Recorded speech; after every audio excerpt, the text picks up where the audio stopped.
हमारे चैनल पर समस्त ब्रह्मांड के समस्त पदार्थ जीव निर्जीव सबों को सादर नमस्कार एवं सादर चरण स्पर्श।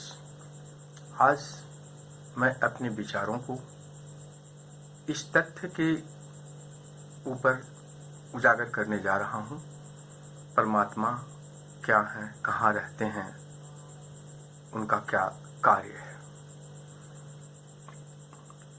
हमने अक्सर देखा मंदिर, मस्जिद, गुरुद्वारे, चर्च, सब लोग इबादत के लिए जाते हैं, अपने अपने ढंग से इबादत करते हैं उस प्रभु का जिसने समस्त ब्रह्मांड की रचना की और उसमें विश्वास रखते हैं। लेकिन उन मंदिरों के, मस्जिदों के, चर्चों के, गुरुद्वारों के आगे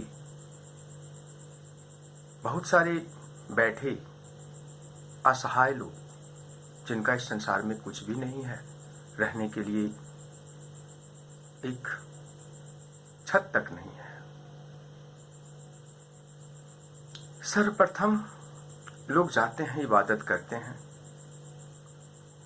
वहां से निकलते हैं और कुछ सिक्के, कुछ अन्न, कुछ प्रसाद उनके झोली में डाल देते हैं। इसका मतलब है कि परमात्मा मंदिर, मस्जिद, गुरुद्वारे और इबादत घरों में रहते हैं। नहीं, परमात्मा तो हर कण में मौजूद है। मैं अपनी सोच बताता हूं। जब मैं कभी मंदिर गया, गुरुद्वारा गया, मेरे पास परमात्मा को अर्पित करने के लिए तो कुछ है ही नहीं है। जो कुछ मैं ले करके गया, सर्वप्रथम उनका चरण स्पर्श किया और उनकी झोली में डाला। बहुत सारे लोग मुझे देख कर करके ईर्ष्या किए, हंसे, पर मैंने न उस हंसी का ध्यान दिया न उनके ईर्ष्या का ध्यान दिया। हमें तो लगा परमात्मा जो हमारे हृदय में है वह उनके हृदय में भी है, क्योंकि वह पंच तत्व में समाये हैं। उनका कार्य तो निराला है। पृथ्वी के लोग हर उन कार्यों पर हंसते हैं, उपहास करते हैं जो सत्य है और असत्य को अपनाते हैं।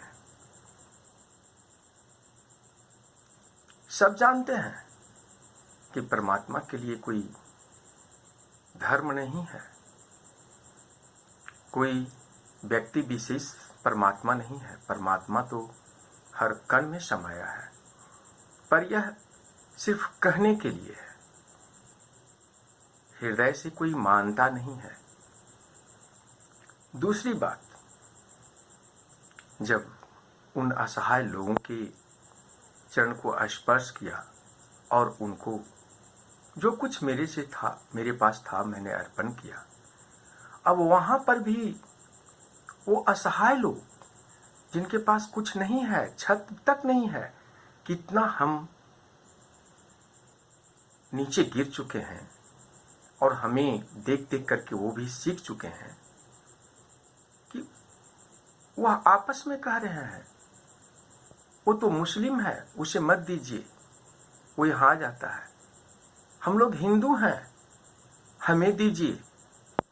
वाह, हिंदू और मुस्लिम, सिख और ईसाई, यही इबादत घरों में जहाँ की हम कहते हैं हम सब एक हैं, भाई भाई हैं, परमात्मा एक है, परमात्मा कण कण है में है। और हमारी शिक्षा, हमारा विचार, हमारा हृदय, इसे समझिए।